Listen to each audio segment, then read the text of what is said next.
Hello team, welcome to another ATP Geopolitics video with myself, Jonathan MS Pitts. This is Ukraine War Frontline update for the 9th of March 2024. This is going to be a super quick one. I've given you too much content already, so I'm going to flash through the Frontline update without going too granular. There's very few changes thanks to JR, who has indeed done the mapping for me, and he has said that according to Syriac maps, there's 2.06 kilometers of square kilometers of Russian gains, and according to Andrew Perpetua, 5.57 square kilometers of Russian gains. So both mappers have some gains for the Russians, not too much in terms of Ukrainian gains. If we go to the northeastern sector, Kupiansk to Svatova to Kremina, we have Andrew Perpetua not showing any change for his mapping. Deep State maps, no change into that yellow line, and then a red line showing some move for the Russians into the north of Sinkivka again, and that's what Syriac map says. The pro-Russian mapper says that they've moved into the north of Sinkivka again.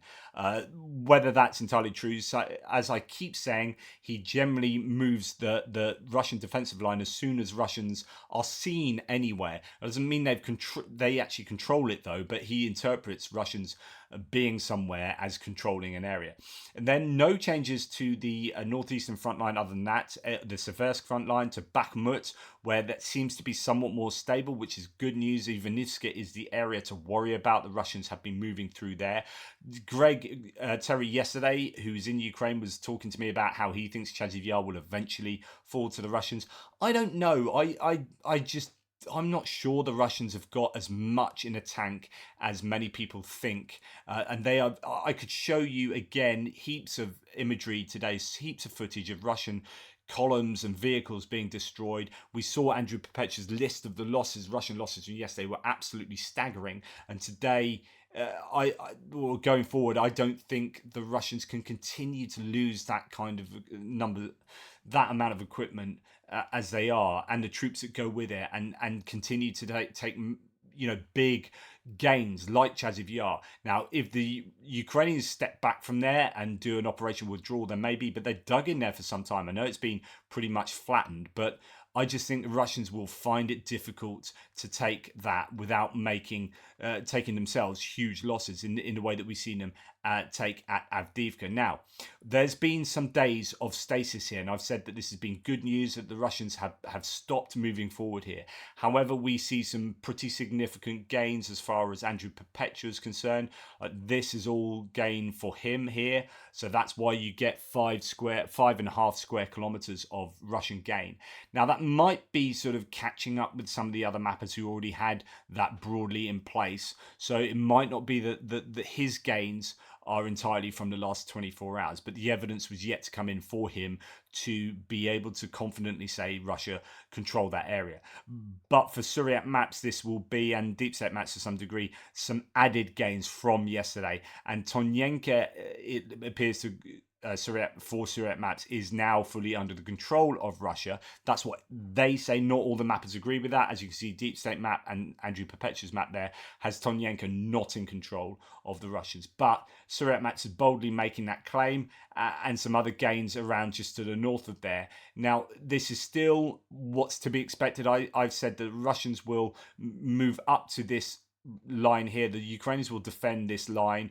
That is the river that comes down from Berdichi, past through Semenivka, past Orlivka, and then to Umanska. And you've got a number of sort of ponds, reservoirs, lakes, whatever, along the course of that river. That will mean, I think, it's very difficult for the Russians to cross that with equipment and move uphill the other side of that river. Although in parts of the river is very small, you still need to bridge that. And if you're trying to bridge on a front line, you're inviting trouble. And so I don't know how much the Russians can move past that river, which means that, yeah, they're going to take this. The Ukrainians will defend at the moment. They will try and keep this buffer zone, but they'll, I guess, not happily, but they will concede that land, I think, up to the river. So expect that to continue moving, but I think the Russians are concentrating not so much on that area, as I said yesterday, as the Marinka, Novomykhailivka, and Krasnohorivka directions, where I think it's strategic or operationally very much more important for the Russians to take the area there rather than to take this land up here. I mean, they will continue to do so up until that river. So that's pretty much that for the front line. Now, no changes elsewhere, which is again good news for the Ukrainians to only lose control of small areas of land when this is supposedly like a major Russian push is good news. I mean, the question is this a major Russian push? Have they got more in a tank? What do we make of these claims that they've got 100,000 troops, 40,000 combat troops up in this northern area? Or is that just a training area? Are those really combat ready troops? Are they going to throw them at different areas of the front line?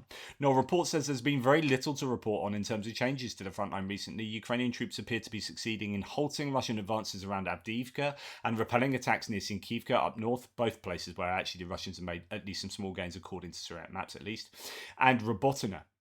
Russian losses in each of these areas are high.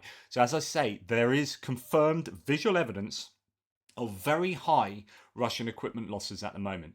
But it won't stop them pushing. And as I said this morning in my losses segment, the Russians will look back on these gains at Avdiivka and Sinkivka and Novomykhailivka and Robotina and so on and so forth and ask, was it worth it? Was it worth expending all of that, all of those pieces of equipment and all of those personnel for what is essentially fairly minimal gains?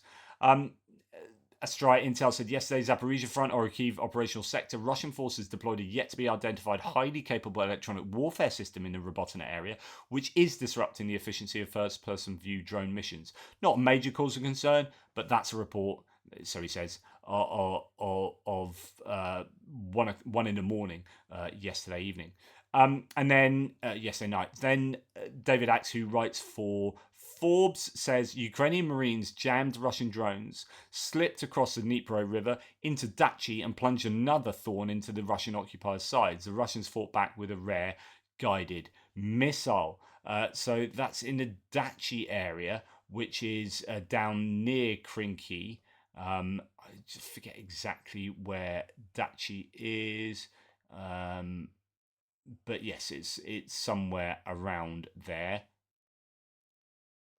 There it is. It's the Antonivsky Bridge. It's just close, just right the other side of the Dnipro River, which the Ukrainians have under their control, supposedly, already. So that's where they've got some troops over and causing problems.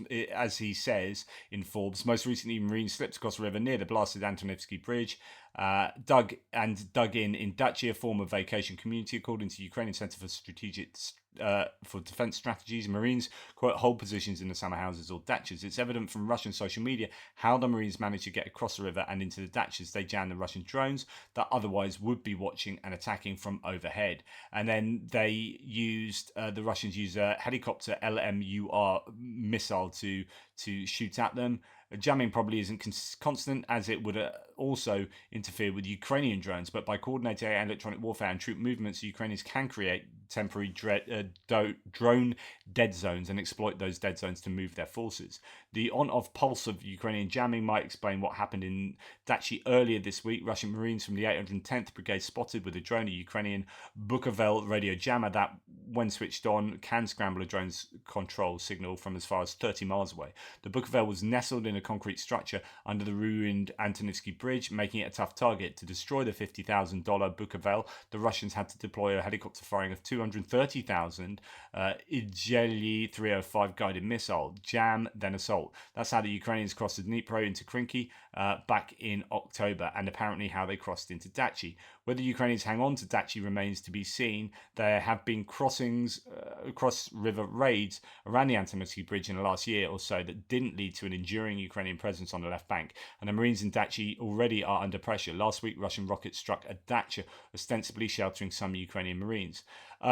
So on and so forth. I mean, it's interesting because some of these areas, I was under the impression, really, that and this is March the 8th, so that they already they were there fairly consistency and had it under control. But it could be that they get a bit of a bloody nose, the Ukrainians, then go back to the other side of the river, but the Russians aren't going to move in, right? It's too dangerous for the Russians to push up there. You've got this long road. It's very difficult terrain in between with sort of river delta and marshy land and whatnot. And so you really have to move up the road. And by moving up the road, you're just plumb targets for drone strikes. And so there's not an awful lot of point of the Russians retaking that area. And so yeah, maybe the Ukrainians haven't been there for some time, have moved back over there, then done another kind of move to get some electronic warfare equipment to under the bridge to then affect the Russians much more,